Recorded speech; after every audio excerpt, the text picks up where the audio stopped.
Prasinema.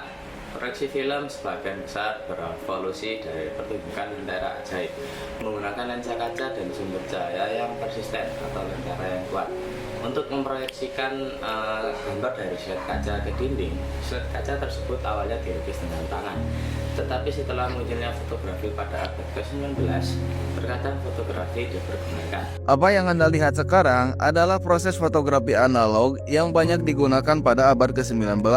Proses ini dikenal sebagai wet plate fotografi atau teknik kolodium basah. Pertama, kaca biasa dilapisi cairan kolodium, campuran kimia yang akan bertindak sebagai dasar untuk menangkap cahaya. Kemudian, kaca yang telah disiapkan dimasukkan ke dalam kamera besar. Cahaya dari pemandangan diarahkan melalui lensa ke kaca tersebut dan ranah kamera dibuka untuk menangkap gambar. Setelah pengambilan gambar, kaca dibawa ke ruang gelap dengan cahaya merah. Di sini, larutan pengembang dituangkan ke kaca dan gambar mulai muncul dalam bentuk pola putih yang samar. Langkah berikutnya adalah mencuci kaca dengan larutan fiksatif yang menghapus sisa perak yang tidak terpapar cahaya. Ini membuat gambar menjadi permanen, detail, dan siap untuk dipamerkan.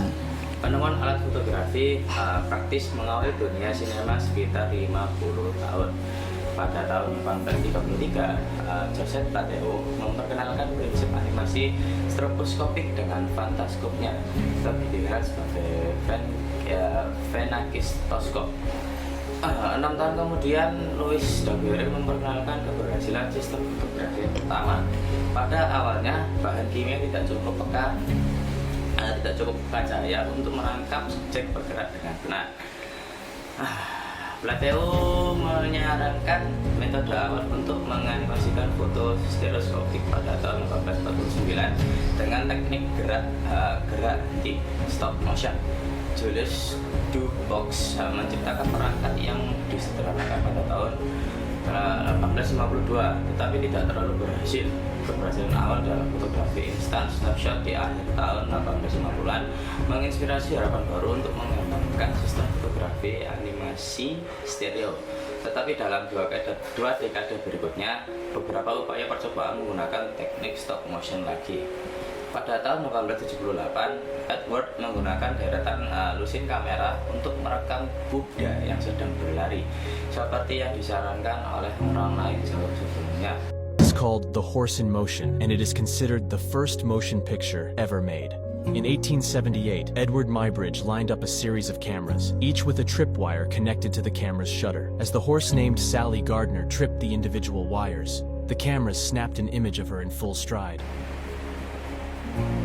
Dan dengan hasil yang mengejutkan dunia, diterbitkan dengan nama The Horse in Motion dari seri kabinet cut dengan deretan gambar kecil. Banyak orang yang mulai mengolah dengan teknis kronofotografi dan mencoba menghidupkan serta memproyeksikan hasilnya. Ottoman sukses banyak berkat elektroskopnya. Dengan gambar fotografi animasi yang kejelasan yang baik ditampilkan pada layar kaca susu kecil atau di dalam lubang koin intip, sampai pada akhirnya mulai memproyeksikan gambar pada layar besar pada tahun 1894. Rekamannya hanya berlangsung beberapa detik dan menginspirasi Edison Manufacturing Company untuk menandingi film-film yang dapat bertahan sekitar 20 detik di tontonan layar Pip Box, kinetoskop mereka dari tahun 1993 dan seterusnya. Salam fotografi.